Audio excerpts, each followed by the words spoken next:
Good morning students. Income from business, इस head की income calculate करने के लिए जो आधार होता है वो net profit as per profit and loss account. उसमें कौन कौन से खर्चे अलाउड हैं, कौन से डिसअलाउड हैं, इनकी लिस्ट अपन देख रहे हैं। कल भी अपन ने देखा था कि कौन कौन से खर्चे मटेरियल से संबंधित हैं जो अलाउड होते हैं बिजनेस इनकम में से, और कौन से ऐसे एक्सपेंसेस होते हैं जो डिसअलाउड होते हैं। आज अपन देखेंगे श्रम लागतों और कर्मचारियों के संबंध में जो खर्चे होते हैं वो कौन कौन से अलाउड है और कौन से डिसअलाउड है। तो पहले अलाउड की लिस्ट देखते हैं। कर्मचारियों का वेतन, बोनस, कमीशन, भत्ते, अनुलाभ, ये सब अलाउड एक्सपेंसेज हैं। स्थापना व्यय, एस्टेब्लिशमेंट चार्जेज, ये भी अलाउड है। किसी कर्मचारी को व्यवसाय के हित में हटाने पर दी गई क्षतिपूर्ति, कारखाना अधिनियम के अनुसार दी गई क्षतिपूर्ति अलाउड है। कर्मचारी की सेवा मुक्ति पर उसे दी गई ग्रेच्युटी की राशि या ऐसी देय राशि के लिए आयोजन, वो भी अलाउड है। कर्मचारियों के प्रशिक्षण, कैंटीन आदि के व्यय, चिकित्सा सुविधा पर व्यय, श्रम कल्याण के व्यय, प्रमाणित भविष्य निधि और अनुमोदित सुपरएन्यूशन फंड में अंशदान, ये सारे खर्चे बिजनेस इनकम में से अलाउड है। डिसअलाउड क्या है कि एकल व्यापारी की दशा में व्यापारी को जो वेतन दिया जाता है वो डिसअलाउड है। संपत्ति क्रय हेतु दिया गया कमीशन, क्योंकि वो स्थायी संपत्ति के क्रय पर होता है, इसलिए ये पूंजीगत खर्चा है। मशीन की स्थापना के व्यय, ये भी पूंजीगत खर्चा है, इसलिए इसको भी रेवेन्यू एक्सपेंडिचर के रूप में अलाउ नहीं करेंगे। कर्मचारियों की स्वैच्छिक सेवानिवृत्ति पर दी गई क्षतिपूर्ति 1/5 भाग स्वीकृत होगा, बाकी डिसअलाउ करेंगे।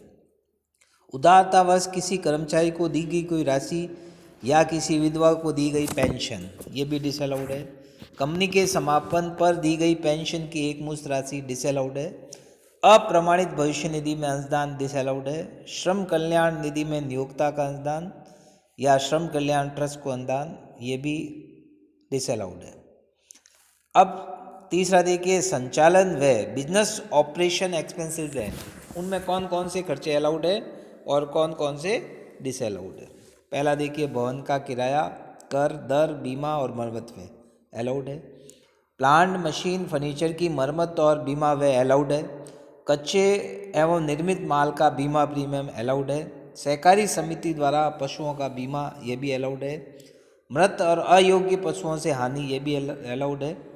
प्रशासनिक व्यय, अखबार, पत्र पत्रिकाएँ मंगाने के व्यय, डाक एवं तार, टेलीफोन, बिजली, पानी, लेखांकन, स्टेशनरी, टाइपिंग, मोबाइल के खर्चे अलाउड है। और स्वीकृत राशि जो आयकर अधिनियम के अनुसार जितना अलाउड डेप्रिसिएशन है वो as a allowed expenses debit कर सकते हैं। जो खर्चे डेबिट हो चुके हैं लेकिन डिसअलाउड हैं उनको डिसअलाउड करेंगे। वो डिसअलाउड एक्सपेंसेस कौन से हैं? आहरण, चाहे नकद में हो चाहे माल के रूप में हो। यदि किसी संपत्ति जैसे कार आदि का निजी प्रयोग हो तो आनुपातिक रूप से ऐसे वे अस्वीकृत होंगे जो निजी प्रयोग से संबंधित है। व्यक्तिगत ऋण पर चुकाया गया ब्याज अस्वीकृत होगा। घरेलू एक्सपेंसेस डिसअलाउड। अब देखिए नेक्स्ट है विक्रय और विज्ञापन के व्यय। विज्ञापन ऐसे खर्चे जो अलाउड हैं उनमें उनकी लिस्ट देके 1 से लेके 7 तक है। विज्ञापन एवं बाजार शोध के व्यय अलाउड है।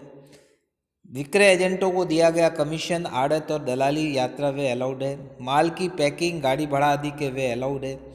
विक्रय पर आधारित अधिकार शुल्क अलाउड है। घटिया माल होने पर दी गई क्षतिपूर्ति, डूबत ऋण जिसका पुस्तकों में अपलिखित किया गया है अलाउड है। विक्रय आदेश प्राप्त करने के व्यय अलाउड है। यात्रा व्यय अलाउड है। लेकिन डिसअलाउड कौन से हैं? राजनीतिक पार्टी की पत्रिकाओं में दिए गए विज्ञापन के व्यय की कोई कटौती नहीं होगी। यदि बिक्री बढ़ाने के साथ साथ व्यक्ति पर्यटन में भी शामिल हो तो आनुपातिक व्यय अस्वीकृत होंगे। डूबत ऋण हेतु बनाए गए आयोजन की कटौती नहीं मिलेगी। यदि ऐसा ऋण व्यक्तिगत आधार पर दिया गया हो तो डूबत ऋण की कटौती नहीं मिलेगी। कौन कौन से कर जो हैं वो अलाउड हैं? प्रतिभूति लेन देन कर और वस्तु लेन देन कर अलाउड है। अप्रत्यक्ष कर जैसे बिक्री कर, उत्पादन कर, तटकर, चूंगी आदि के व्यय स्वीकृत हैं। इनकी अपील के व्यय भी स्वीकृत हैं। कौन से डिसअलाउड हैं? प्रत्यक्ष कर जैसे आयकर, धनकर आदि के व्यय के रूप में अस्वीकृत है, इस हेतु आयोजन भी अस्वीकृत है। किसी पेनल्टीज़ में क्या है? किसी अनुबंध को तोड़ने पर जब्त राशि या लगाया गया अर्थदंड व्यय के रूप में स्वीकृत है।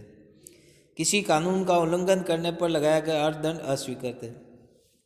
वित्तीय व्यय, किसी ऋण के आवश्यक दस्तावेज बनाने के व्यय अलाउड है। ऋण पत्रों के निर्गमन पर किए गए व्यय अलाउड है। डिसअलाउड क्या है? अंश पूंजी निर्गमन के व्यय पूंजी प्रारंभिक व्यय माने जाते हैं और इनकी एक मुश्त कटौती नहीं दी जा सकती। अब दान और चंदे के बारे में देखिए, कौन से अलाउड है, कौन से डिसअलाउड है। विभिन्न व्यापारिक संघों जैसे चैम्बर ऑफ कॉमर्स आदि को दिए गए चंदे व्यय के रूप में स्वीकृत है। ग्रामीण विकास कार्यक्रम हेतु 1 मार्च 83 से पूर्व अनुमोदित कार्यक्रम में दिया गया दान अलाउड है। इस हेतु प्रशिक्षण देने वाली संस्था को दान अलाउड है। ग्रामीण विकास कोष में दान अलाउड है। राष्ट्रीय शहरी गरीबी उन्मूलन कोष में दान अलाउड है।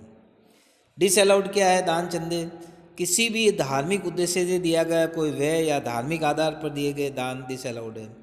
किसी भी ऐसी अनुमोदित संस्था को दान जो धारा 80G में कटौती योग्य हो, डिसअलाउड है। व्यवसाय में पुनः बिक्री हेतु रखे गए माल का दान और व्यवसाय के किसी संपत्ति को दान में देने पर ऐसी संपत्ति की लागत। प्राकृतिक संपदा संरक्षण हेतु दान डिसअलाउड है। अधिसूचित वनारोपण कोष को भुगतान, ये भी डिसअलाउड है। 9वां पॉइंट देखिए, विशेष उत्सवों और समारोह पर जो व्यय होते हैं वो कौन से अलाउड है? दिवाली, स्वतंत्रता दिवस, गणतंत्र दिवस, वार्षिक मीटिंग आदि अवसरों पर किए गए व्यय स्वीकृत हैं। लेकिन जन्मदिन, धार्मिक अनुष्ठान आदि पर किए गए व्यय व्यक्तिगत व्यय होते हैं, इनकी कटौती नहीं मिलेगी। कानूनी व्यय, चार्टर्ड अकाउंटेंट को आयकर निर्धारण, आयकर नियोजन और अपील के संबंध में की गई राशि व्यय के रूप में स्वीकृत है। डिसअलाउड क्या है? किसी अधिनियम का उल्लंघन करने से उत्पन्न दायित्व के संबंध में वकील को दी गई फीस और अन्य व्यय अस्वीकृत है। साझेदारी संलेख बनाने के व्यय अस्वीकृत है। किसी संपत्ति के दस्तावेज तैयार कराने के वैधानिक व्यय अस्वीकृत है। स्थायी संपत्ति या पूंजी प्राप्त करने के लिए किए गए कानूनी व्यय अस्वीकृत